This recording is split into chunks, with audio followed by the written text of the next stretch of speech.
Radio.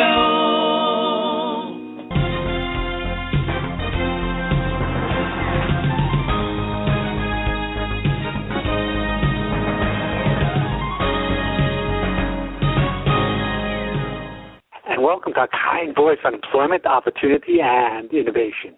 I'm your host, David Levins, and today I'm thrilled to be joined by David Burns and Austin Young of the Endless Orchard Project. And the Endless Orchard Project is working to make our world a kinder, more connected place, one tree at a time. David, Austin, welcome to the program. Oh, thank you for having us. Yeah, thank you. Excellent. I definitely appreciate you coming on and the great work you guys are doing. Can you give us an overview of the Endless Orchard Project? The Endless Orchard is a project that we've been building the foundation for a few years, meaning 2 or 3 years. But it's really a national extension of the work we've done over the past 12 years. So the work that we have done in the past really looks at spaces in neighborhoods that are accessible to the public and where there's fruit trees or free fruit that crosses into or is planted in public space. Now, the Endless Orchard builds on that because it's actually a project that anyone in the world can help make by planting fruit trees on the margins of public space. Can you tell us about the Fallen Fruit Project that it's a part of? Yeah, we since 2004, we've been doing a project called Fallen Fruit, and we started by mapping fruit that existed in public space or on the margins of public space, like say a tree in somebody's yard, but a branch growing well over a sidewalk. So we mapped these kinds of trees in our city in Los Angeles, and then began mapping in other cities as well. Now, what was the motivation for starting to map these trees? Well, in 2004, there was a request for proposals for projects for a publication called the Journal of Aesthetics and Protest. And for that issue, which was volume 3 of that publication, the basic summary of the call was to ask people to come up with ideas or texts or projects that used the agency of activism, but without the idea of opposition. So is it possible to get people really involved and motivated about something that they aren't against, something that they're only for? And that being said, we looked at our neighborhood, the space between our houses, and we knew that there were fruit trees in public space, that there was a lemon down the street, and that we might call each other and ask if there were lemons on the tree instead of buying them. So we thought we would just walk around the neighborhood and see if there were more trees. What we discovered was that there was over 100 trees in public space that were mostly being ignored. People would drive by and go to a grocery store instead of picking free, organic, publicly accessible produce. And that became the origins of the project. Wow, what an interesting origin. So are you trying to get the Endless Orchard going in a specific part of Los Angeles first?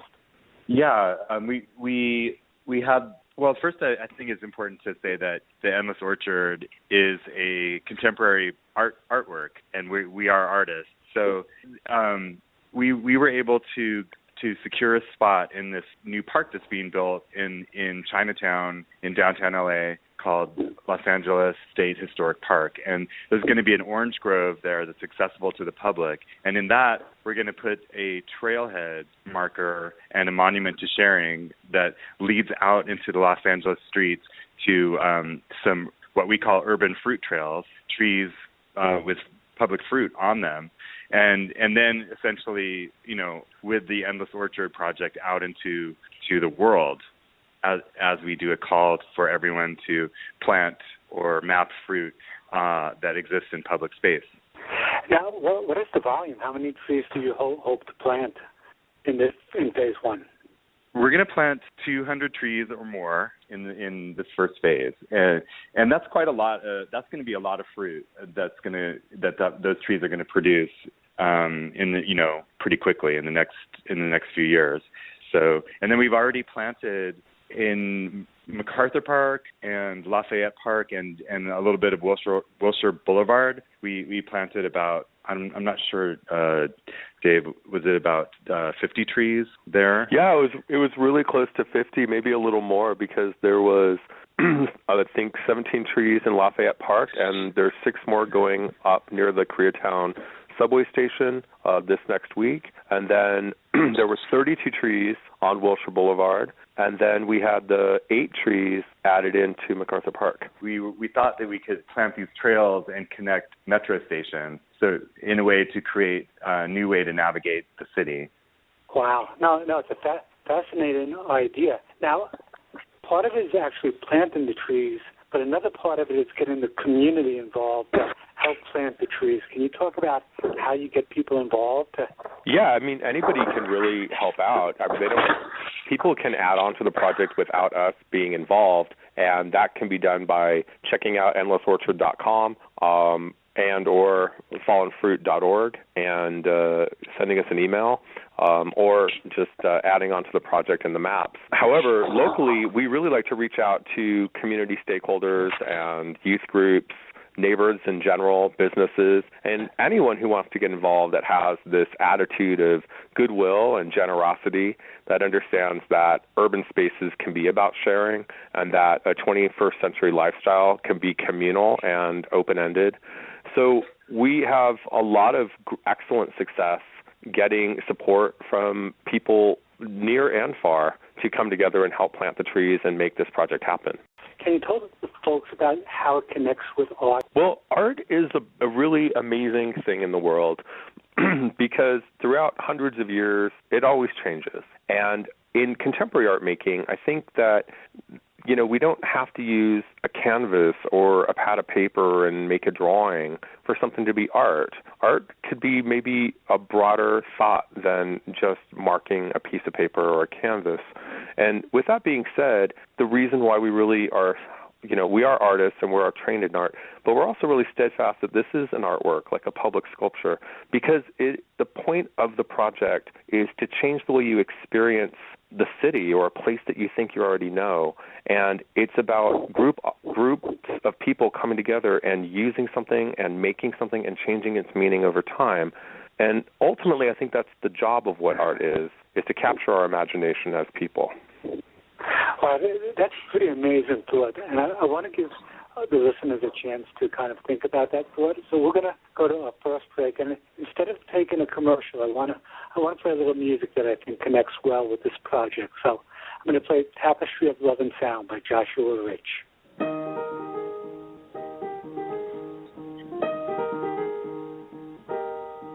Here in our garden, we gather to share all that's inside of us, how much we care.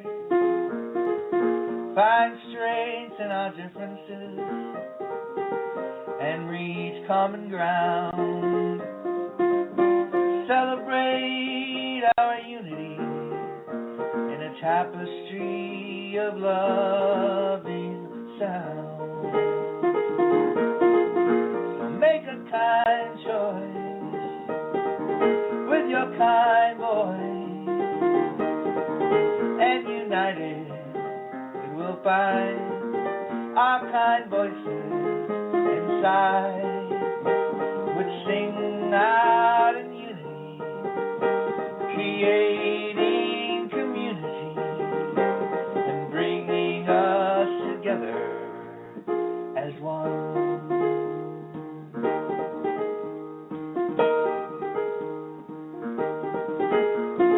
Some of us make movies, some of us sing songs, some find forgiveness for a choice that was wrong. Some of us feed children, some help people in need, and all of us in our own way are planting a loving seed. When we make a kind choice with our kind voice, and united we find our kind voices inside,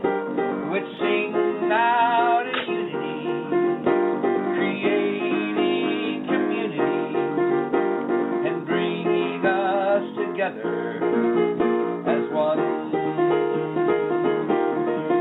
And each moment brings on changes, and each change helps us to see that we're all of us a part of our sweet humanity.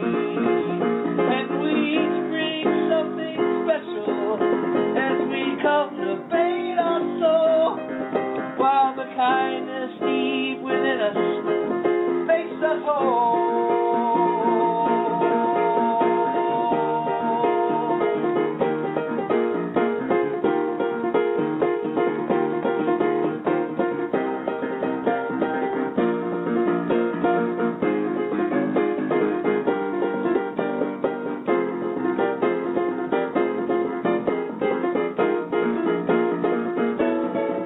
Make a kind choice with your kind voice, and united we'll find our kind voices inside, which sing out in unity, creating community and bringing us together as one.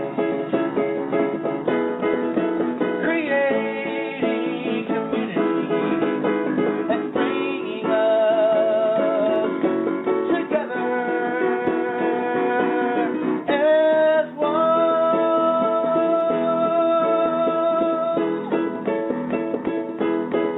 Make a kind choice with your kind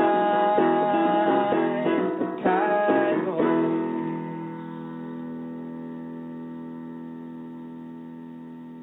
That was Joshua Rich with Tapestry of Love and Sound. And we're back on Kind Voice on Employment, Opportunity, and Innovation. Here with David Burns and Austin Young.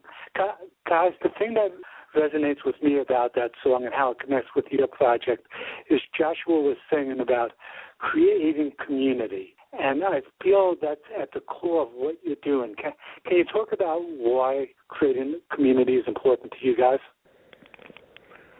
Well, I think that people naturally make community, and that's just part of the culture of people. I think part of what the work we're doing is exploring what that means today in the 21st century and what might be an appropriate way to think about public spaces and neighborhoods and the way we interact, the way we share resources in neighborhoods and cities. The reason why I say that is that most cities in the United States haven't been redesigned since World War II. And that's when freeways were thought about and skyscrapers and malls and things like that. So it's been a very long time since collectively, like as a large group of people, we thought about how cities are supposed to be. And that motivates a lot of our thinking and a lot of our work. Wow. And what kind of feedback have you got from some of the organizations you work with? One of the organizations we work with is actually the LA County, and we are in the process of helping design a park right now where we have fruit tree art installations, as well as we opened up the first fruit tree park in California in 2013 with a commission from the county as well, and they really responded to working with us because of exactly what we're doing. We will bring a neighborhood together over the idea that they get to have this new resource to share, and the county was excited to kind of discover a way that we did that works. It sounds wonderful. And since then, have other people in other cities or towns been following your model? Well, we just recently did a year-long project in Portland, Oregon that culminated in us planning a fruit tree park with a youth organization there called Caldera Arts. And we planted fruit trees also in the surrounding this area. We also did an exhibition at the Portland Art Museum in conjunction with it that talked about Portland as a place and its people. Oh, so, yeah.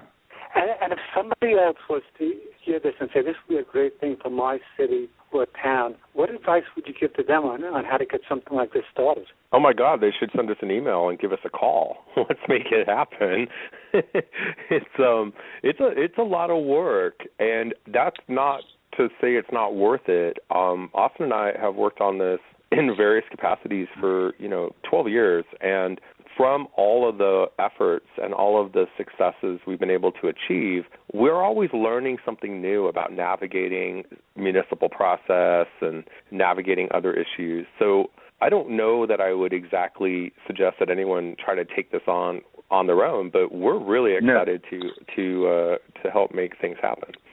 Well, actually, with our new Endless Orchard project, it's actually anyone can be involved anywhere, and so what we propose is that if someone wants to put a fruit tree in front of their yard and share it with their neighbors, it's really as simple as that. Or in a parkway, which in some cities it's actually not legal to plant in the parkway, but it's possible to find out. But so it's really as simple as maybe going down to get a bare root tree in the springtime and put it in front of your yard, and then we're creating the Endless Orchard map, which if you happen to be online, you could mark the tree on the map and upload photos of the tree, and then it becomes part of this greater tree community, and in that way you can sort of find out if other neighbors are sharing fruit as well, or it'll also be a way to share backyard fruit. So if you have a tree in your backyard and it's producing a lot of fruit, you could put a box of fruit in the front of your yard and let everybody know that it's there to take and share. Now, what about any kind of signage in front of the trees? Do some of the trees have a sign that says it's part of the Endless Orchard Project, help yourself, or anything to that effect? The trees that we plant, we tag that they're to share, that they're for the public, and it's interesting.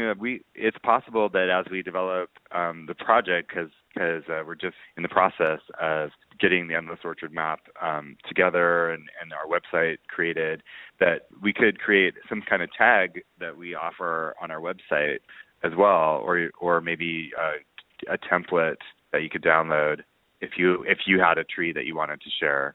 Yeah, because I would think if I'm just walking by a neighborhood I don't know and I see this tree with the sign, it would just give me a very good feeling that these are people who like to share. Now, if somebody wants to email you, what would be the email address they could reach you at? info@fallenfruit.org. Yeah. Okay, that's info@fallenfruit.org. And you also have this fabulous Kickstarter project going. The video is like crystal clear on it, and we have a link to the Kickstarter project right in the show description where people can get involved. So can you talk a bit about the Kickstarter project? Well, yeah, we've been wanting to do this project. I think we had won a Creative Capital Award for the idea in 2013.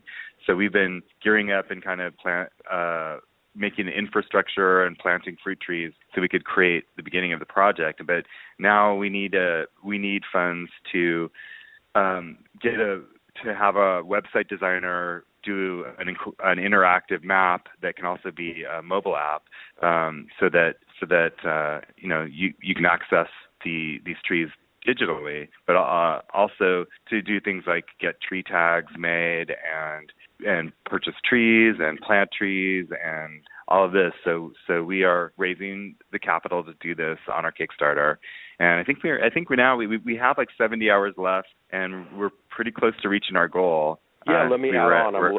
I'm looking at the Kickstarter right now. We have 249 people who have backed us, and we are about a little over 10% away from our goal, and we have 68 hours to go. So we're doing pretty good. We're pretty excited. That's terrific that so many people are behind you.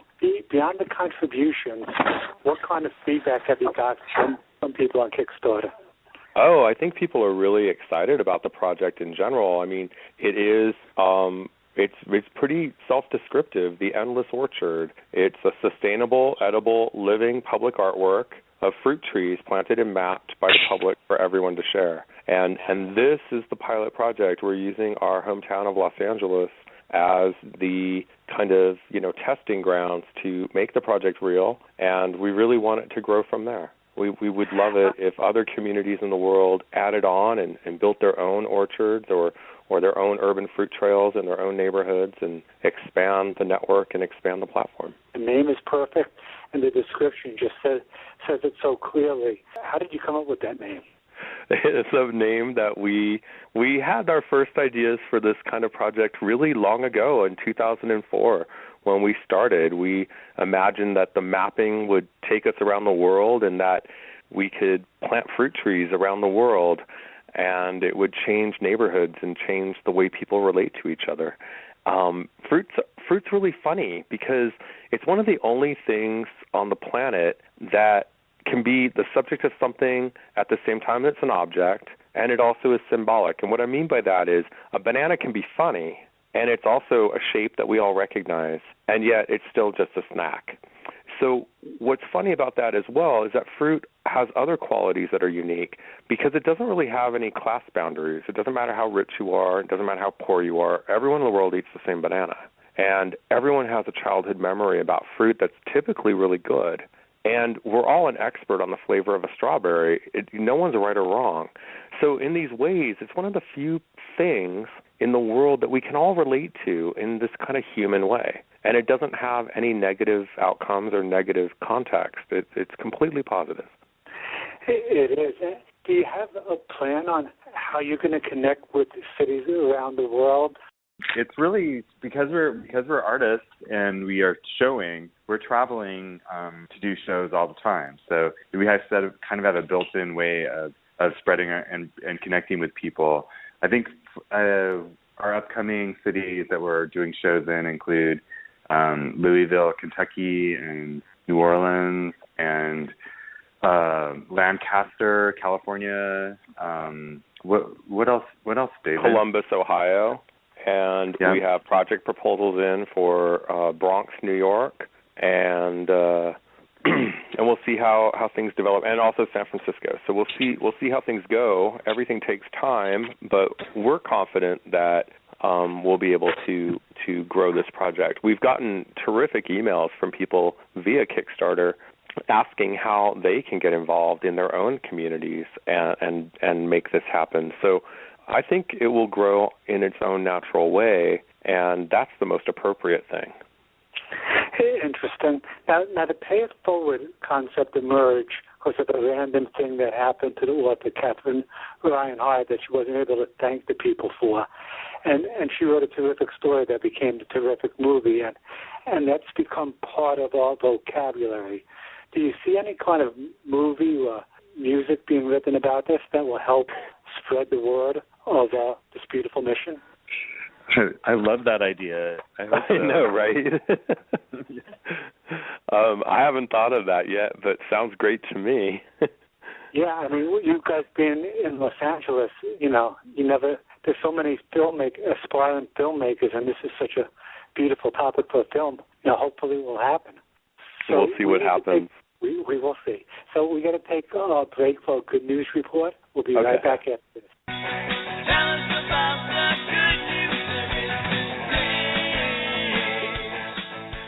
Hi everyone, this is Brianna Dinsher with your Good News Report, where we deliver happy and exciting news from all over the world.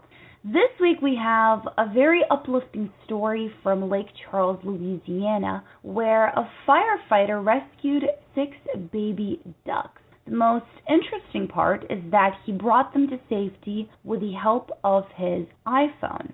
After he was notified that several ducklings had been caught in a drain, firefighter Cody Necht headed out to the location and created quite of a clever plan. He wriggled into the drain and got this bright idea to impersonate the duckling's mother using the quack, quack, quack ringtone on his iPhone. His idea did in fact work, and after about an hour and a half, 4 of the 6 ducklings were rescued. The remaining 2 came out later, and all 6 were finally reunited with their mother. This is definitely a very cute and unique story because it is not every day that you hear of someone spending so much time with such a brilliant trick to rescue little ducklings. In my opinion, Cody is definitely using his kind heart to bring more love to his neighborhood and is helping the small creatures in his community. This week's Quote of the Week comes from the great Dr. Seuss. Today you are you. That is truer than true. There is no one alive who is youer than you. Thank you for listening to today's report, and I hope that you continue to use your kind voice to bring happiness to others. Take care, guys. A Kind Voice Radio.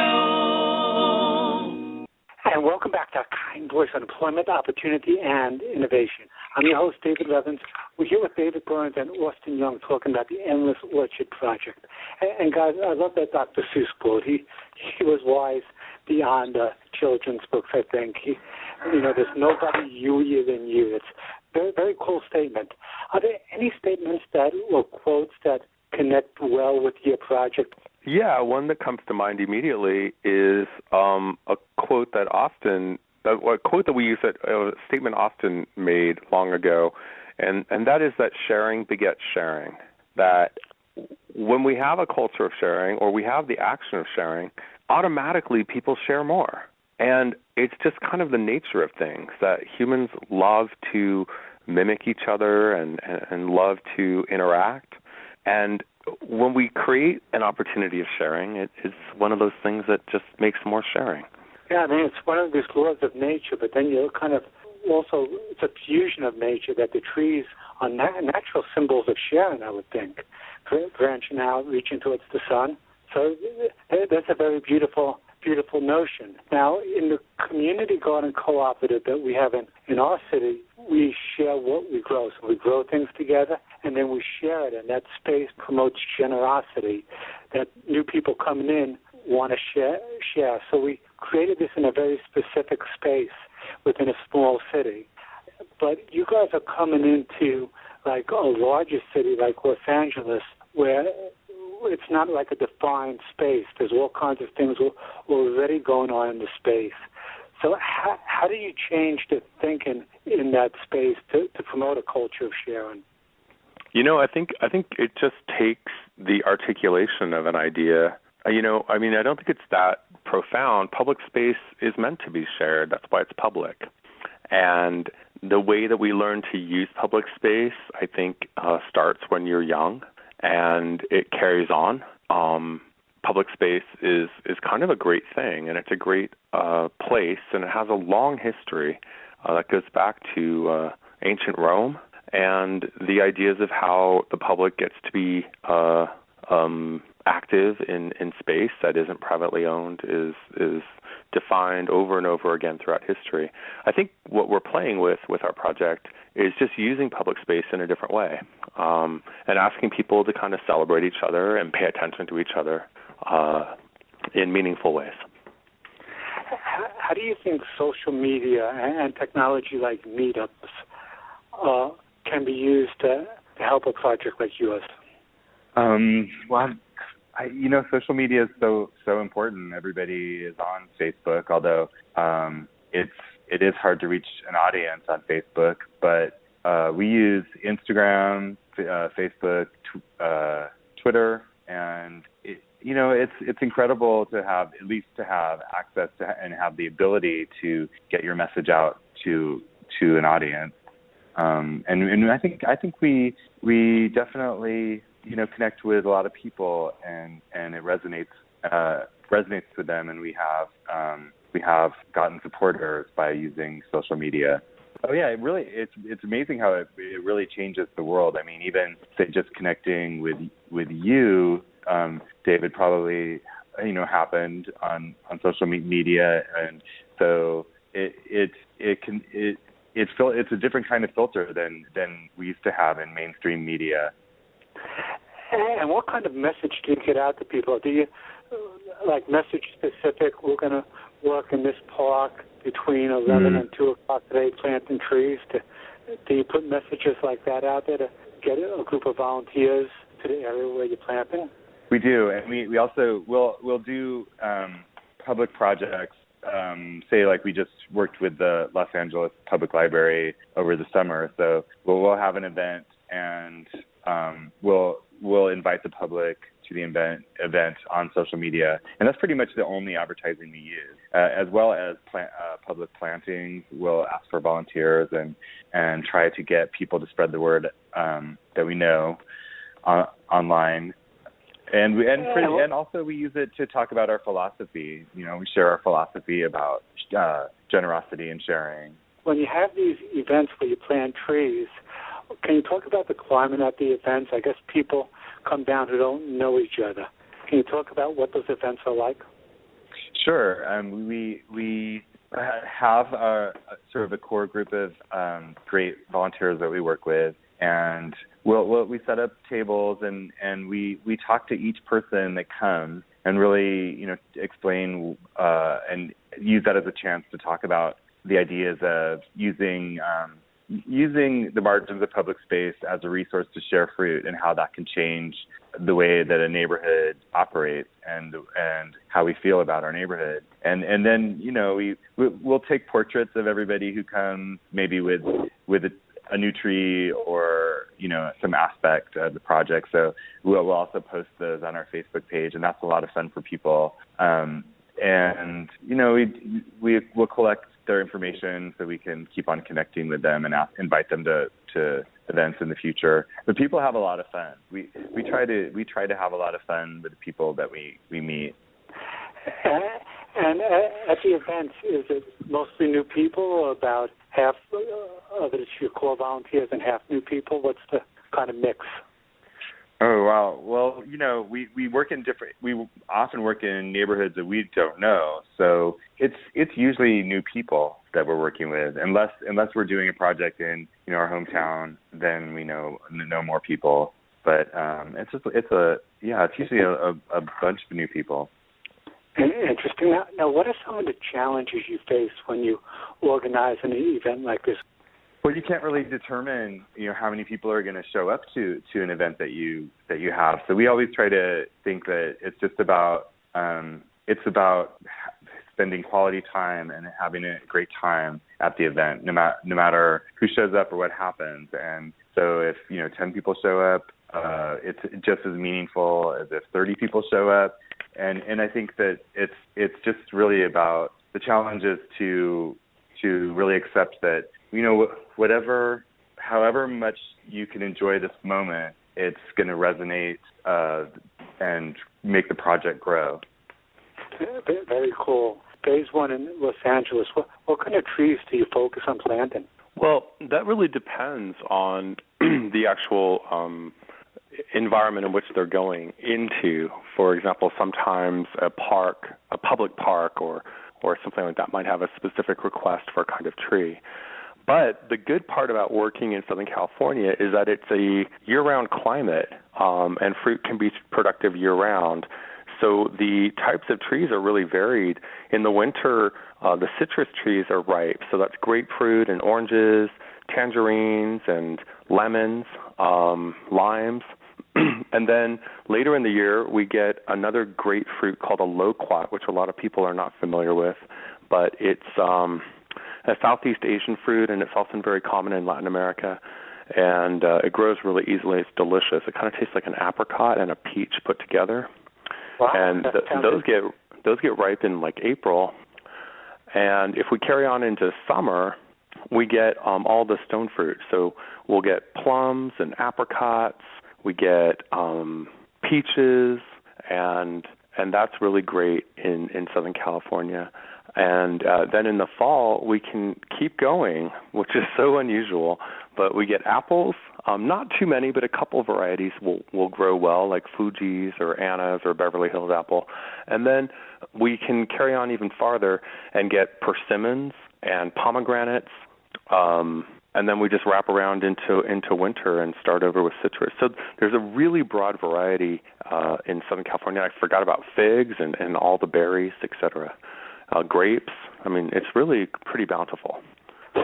So in a particular area, do you try to put a mixture of things that bloom at different times of the year or produce fruit at different times of the year? Absolutely. The most recent park installation that we did is called the Park to Playa Trailhead, which is an incredible LA County project that's in collaboration with the city and different incorporated cities as well as the state of California. And what is happening is that they are building a public right-of-way walking, biking, hiking trail from the inner city of LA to the beach. And it's about 13.2 miles where you never cross a street. You're constantly navigating the landscape, but you're never in harm's way or having to interact with cars. And we got to plant the trailhead with 37 fruit trees in an orchard. And what's so wonderful about that is that we got to work with the team and the county and the district to pick the trees so that it's not an orchard of a monocrop, that something's ripe all the time. So anytime you go to this place, there's always a tree that's ripening, there's always a tree that's blossoming. And that was the design for that particular location. And that sounds perfect. And another thing I'm hearing is that you ask your partners what do they think in terms of the trees to be planted so that they feel a part of what's happening. Is that correct? Yeah, everyone should plant what they love and then share it with others. I mean, why would you plant a tree you don't like? No, makes total sense. Makes total sense. It's a very, very beautiful partnership you guys are creating. So we're going to take our final break, and we'll be right back after this. There's nothing wrong with reaching out when you need. I'll be there for you, and maybe you can be for me. With a kind voice, a few kind words, an open ear for when you need to be heard, a warm heart. We can make that choice to be a kind voice, a few kind words. Hi, my name is Azim Kamisa. In January of 1995, while delivering pizzas to help him through college, my son Tariq was senselessly murdered by a 14-year-old gang member. Tariq was a wonderful young man who could light up the room with a joke. In the search to relieve my pain, I needed to find a way to use the sadness from this tragedy to help others.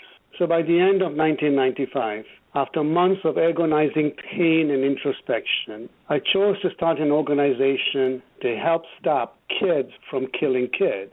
And I reached out in forgiveness to the killer's grandfather and guardian in brotherhood. We have worked together, speaking to over 1 million youth and adults all over the world in bringing the lessons of peace and nonviolence for 20 continuous years. Now I'm asking you to add your kind voice to our efforts. For a peaceful world, we all need to embrace peace and forgiveness. We need you as a peacemaker, having forgiven the past, any enemies, and at last having forgiven yourself for any wrongdoing. To learn more, go to my website. It's azimkamisa.com, which is azimkamisa.com. It is indeed time for peace. A Kind Voice Radio.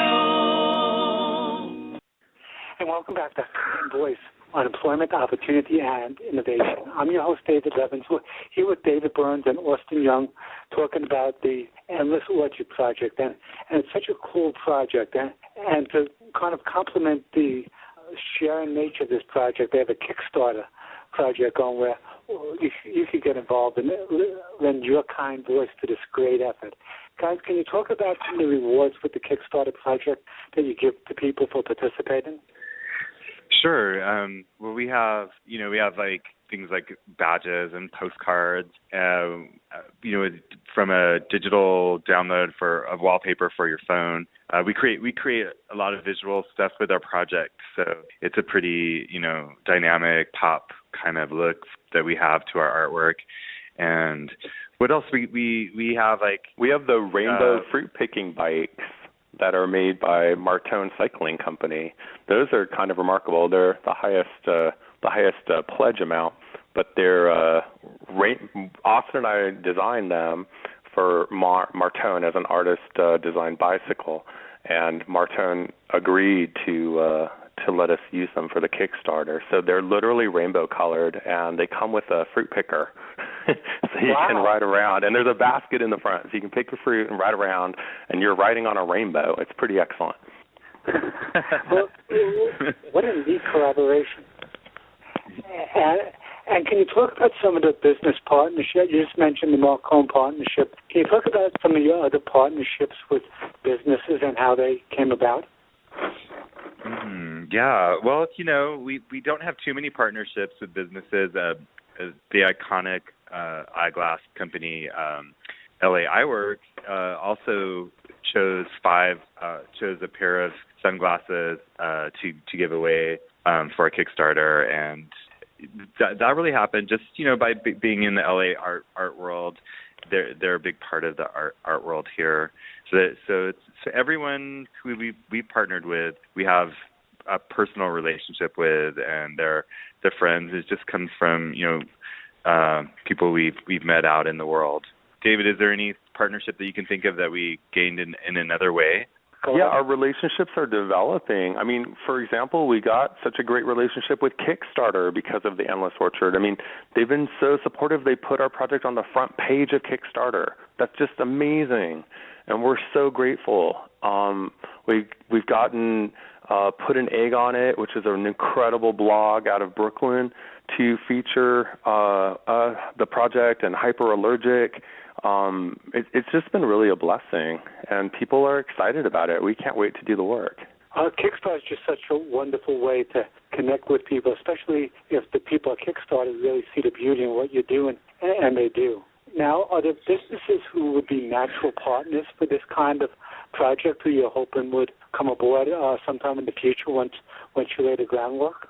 Absolutely. We already work with tree vendors and different people like that, but we could imagine the project naturally expanding in other ways as well. I think Austin had some thoughts.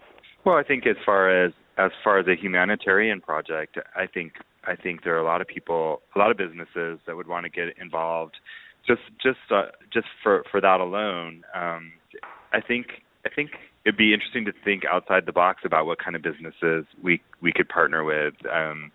I was even like the partnership with a bike company with different ways you could navigate cities and pick or plant fruit. We're really open to any kind of partnership that makes sense. And there's just so much potential there. Now, is there any plan to organize some kind of package where if someone living in a small town, say in Iowa, and I want to start this project on how to reach out to my Chamber of Commerce, my local government, things to tell them? It's interesting. We're at such a crossroads or a great time where the idea of public space and what it can be used for is really changing. 5 years ago, it was absolutely not okay and not legal to plant fruit trees in public spaces in Los Angeles.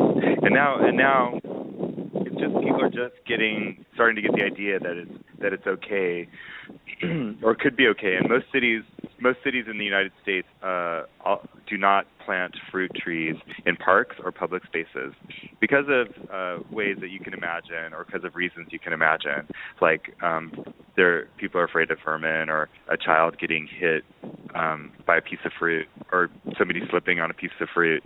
So it's you sort of have to talk through those kind of issues with Parks and Rec or Chamber of Commerce. Those are sort of the first issues that come up and really stop a city from wanting to do this kind of project. So the work that we've done, we've been talking people through the idea that hey, at least it could be a good experiment. Let's try it. And we don't actually know anybody who's been hurt by a piece of fruit or slipped on a piece of fruit. I was waiting to add on. I was waiting for Austin because we've done our research and really spent a lot of energy, getting this project so it can go forward in places like Los Angeles, which can be complex. And in the amount of research we've done, we have learned that as far as we know, there has not been one case, one lawsuit of a fruit attack in any city in North America. These ideas that the city governments and city elected officials have, that there's some sort of fear of roving fruit gangs, we might have to really think about that again. I think what fruit trees can do is such a blessing and such a great gift to communities at large that I think that city officials and city governments can really take a moment, take a breath, and think in a new way about what they can help make happen. And we had a guest on. Her name was Ann Riley, and with her own money, she places community balls in the park next to her just to get people playing together, like basketballs and volleyballs, and she just enjoys seeing the community spirit that just plays in these balls. And people said they would steal the balls, but nobody has. So of course not. It's a beautiful way to create community. Yeah, that's really funny that you say that, because that's always something that comes up for us when we're working in a park or a public space. As people are concerned about these, somebody's going to take all the fruit, or somebody's going to tear down, damage the trees, or somehow vandalize the property. We did a public park in a public fruit park in El Segundo, and they were really concerned about the location of the park, because it was right next to where all these kids gathered to go to the bus in the morning. But I think it's been 2 years now, and there's never been one incident of anything. Yes, it's true. I'm going to add on to that. These people were just absolutely convinced that the junior high and high school kids would snap those trees in two within 30 days. And literally the exact opposite. Not one tree has been harmed. It is completely abundant and completely serving its purpose, which is creating a community resource in a public park. It totally works. If somebody did snap, because it has happened before that somebody has snapped trees that we planted one time, and I sort of look at that as a natural disaster in a way. It's like somebody was having a bad day, and then you just we replanted the trees, and then you move on. It's true. That's what you do. Perfect. Nothing's perfect, but I think the generosity brings out the best in people. And like you were saying, sharing begets sharing. Can you talk about why fruit trees are the perfect thing for a project like this? Well, fruit trees are interesting because the first thing about them is they don't want anything back. They actually want to be picked. That's their job. And another thing about fruit trees that's really important is that they're often residents of a neighborhood or a city longer than most people who live there. Most people live in neighborhoods right now in the United States for about 5 years. That's the average. And fruit trees can be productive for 40 to 60 years. And the oldest known fruit tree that we are aware of, meaning me and Austin, is actually in Riverside, California, and it's the original navel orange tree. And it's over 120 years old, and it's still productive, and once a year the public can pick the oranges.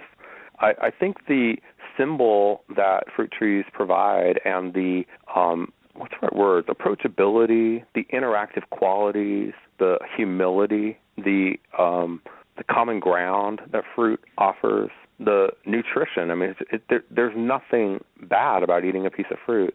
And some people have fear about fruit trees in public space in cities because they're worried about contaminants in the soil. But that's not something to worry about. It's actually biologically impossible for any contaminants in the soil to go into the fruit. If there were contaminants in the soil, they go to the leaves, and the leaves drop off. The leaves are like hair or something like that. The fruit is how the tree reproduces, and it never gets the contaminants that might be in any particular soil.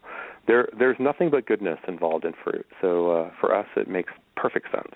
Yeah, it's a very pure purpose. And as I'm listening, I'm hearing kind of like a vocabulary of sharing and how the fruit trees integrate with those words. And it's living art, like you guys were saying.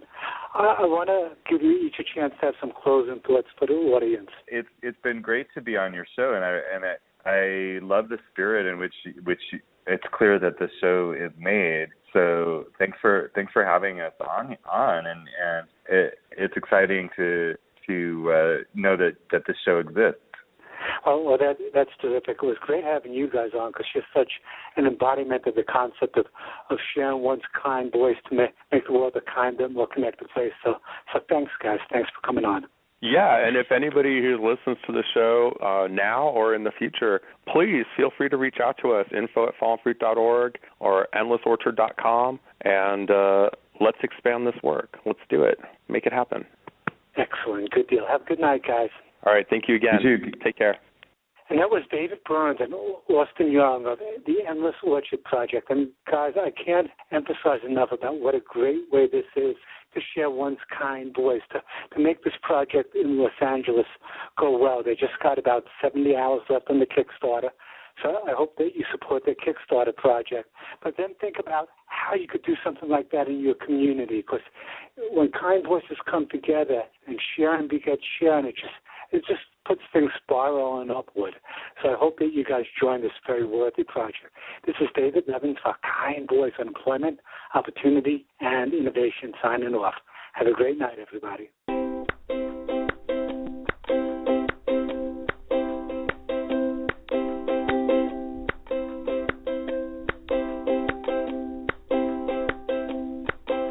Well, hello, fellow soldier, how's your day? Take my arm, let's walk and think away. I want to know your thoughts now, yes it's true. And that bluebird, he flew by now just for you. You step outside, you don't know who you'll meet. Feel the pitter patter of the street.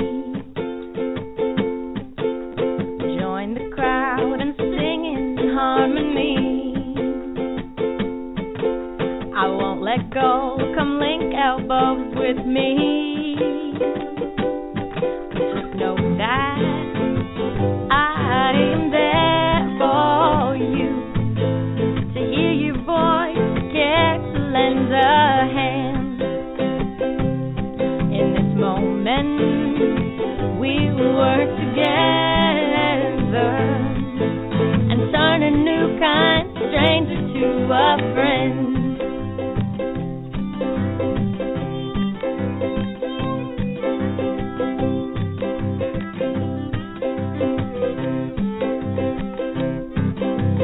I'll walk down that lonely road alone,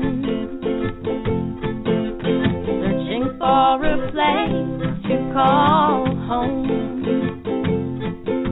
The path is long, we cannot see the end, but the journey's so much better with a friend. Come to my house and rest those weary bones. We'll drink and laugh, we'll both refill our souls. That cup of cheer you're drinking sure tastes sweet. I'm glad that your acquaintance sided me.